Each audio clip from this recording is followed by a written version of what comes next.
Lockdown ने सिखाया सबक। रीनू थी एक नंबर की आलसी, लेकिन शादी के बाद घर के सारे काम की जिम्मेदारी उस पर आ गई। एक दिन रीनू किचन में बड़बड़ाती है, हे भगवान, कितना अच्छा होता कि पूरे घर में सिर्फ सोने का कमरा होता और टीवी वाला कमरा और खाने वाला कमरा। ये किचन की रचना क्यों कर दी भगवान? अरे आलसी औरत, जल्दी से नाश्ता और खाना तैयार कर दो। बच्चों को और मुझे काम पर और स्कूल निकलना है। सुना है विदेश में डब्बे में बंद खाना आता है, बस खोलो और खा जाओ। कितनी अच्छी जिंदगी है ना वहाँ की, काश मैं विदेश में पैदा होती। वैसे इससे भी अच्छी जिंदगी होती है किसी की, जिसमें डिब्बा भी नहीं खोलना पड़ता। अच्छा, किसकी जल्दी बताओ ना, मैं तो फिर वहीं चली जाऊंगी। सतीश बाहर की ओर इशारा करके कहता है, जहाँ भैंस घास खा रही थी वो देखो, उसे कोई मेहनत नहीं करनी पड़ती, खुद का भी पेट भर रहा है और बच्चों का भी। अच्छा ही होता कि मैं गाय होती। रीनू की आलसपना दिन पर दिन बढ़ता ही जा रहा था कि एक दिन रीनू की सहेली उससे मिलने आती है। ढेर सारे जेवर और सुंदर साड़ी पर्स से लदी हुई होती है स्नेहा। अरे स्नेहा, तू तो बड़ी मेंटेन लग रही है। हाँ, लेकिन तू क्यों उजड़े चमन की तरह फैल रही है? यार, घर का सारा काम मुझे करना पड़ता है। रीनू, हम दोनों तो बचपन की सहेलियां हैं, मैं तुझे अच्छी तरह से जानती हूँ। तू तो एक नंबर की कामचोर औरत है। मतलब कि कम काम करती थी तू तो।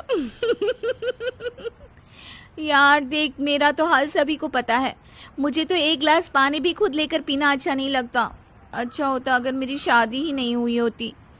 अरे मेरे पास एक आइडिया है, तू घर के सारे काम के लिए काम वाली लगवा ले।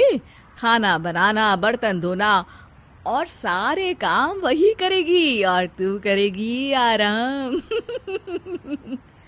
हाँ यार, बात तो सही है। अब स्नेहा के आइडिया से रीनू ने घर में काम वाली लगवा ली। एक दिन, मैडम पगार दो। पगार? अरे 1 महीने बाद आना। हो गया ना मैडम 1 महीना, अब क्या अगले साल आऊं क्या? क्या 1 महीना भी हो गया? आराम इतना मिला कि 1 महीना कैसे गुजर गया पता ही नहीं चला। रीनू अलमारी खोलती है, सामने बच्चे की फीस के पैसे पड़े होते हैं, वो उसे नौकरानी को दे देती है। अब फिर रीनू के दिन अच्छे से कटने लगते हैं कि तभी एक दिन चिंटू कहता है, माँ, आज मेरे स्कूल में इतनी बेइज्जती हुई। ओ बेबी वेट, रानी जरा बाबा को जूस देना और मुझे कॉफी। बस करो मम्मी, दिन भर दिखावा करती रहती हो। स्कूल की फीस पिछले 2 महीने से नहीं दी है आपने, इस बार भी नहीं दी तो नाम कट जाएगा। रीनू को याद आता है कि उसने तो वो पैसे काम वालियों में बांट दिए थे। वहीं एक दिन स्नेहा फिर रीनू के घर आती है। रीनू, चलो शॉपिंग पर चलते हैं, कितने दिन हो गए कोई नई ड्रेस नहीं खरीदी। ओह हाँ श्योर। तभी रीनू को याद आता है कि जो थोड़े से पैसे बचे हैं उसे तो खाना बनाने वाली को देना है। रीनू के पास अब जरूरी काम के लिए भी पैसे नहीं बचते हैं कि तभी अचानक विश्व में महामारी फैल जाने के कारण लॉकडाउन हो जाता है। अरे रीनू, मैं अब ऑफिस का काम घर से ही करूंगा, क्योंकि महामारी के कारण पूरा देश लॉकडाउन में है। अब ना हम बाहर जाएंगे, ना ही हमारे घर में कोई दूसरा बाहर से आएगा, और हाँ, काम वाली भी नहीं।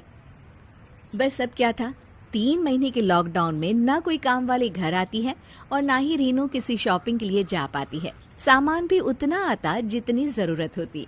3 महीने बाद जब लॉकडाउन खुलता है, स्नेहा सीधे रीनू के घर पहुंचती है। अरे रीनू, मैं शॉपिंग में जा रही थी, 3 महीने से एक रुमाल नहीं खरीदा। देख, तू भी चलना है तो चल मेरे साथ। रीनू जल्दी से अपनी अलमारी खोलती है और देखती है कि ढेर सारे पैसे जमा हैं। वो मन में सोचती है कि अरे वाह, थोड़ा इसे काम खुद करके मैं कितने पैसे बचा सकती हूँ। वो स्नेहा के पास जाती है और कहती है, हाँ स्नेहा चल, मैं तो आज सोने की झुमके लूंगी। अरे लोगों को लॉकडाउन में पैसों की किल्लत हो गई, और एक तू है जो सोने के झुमके लेने की बात कर रही है। ऐसा क्या खजाना लग गया है तेरे हाथ? अरे बहन, मेरे हाथ मेहनत का खजाना लग गया है। मेहनत का खजाना? ये क्या होता है? तू नहीं समझेगी, चल शॉपिंग पर। और दोनों निकल जाती हैं शॉपिंग के लिए।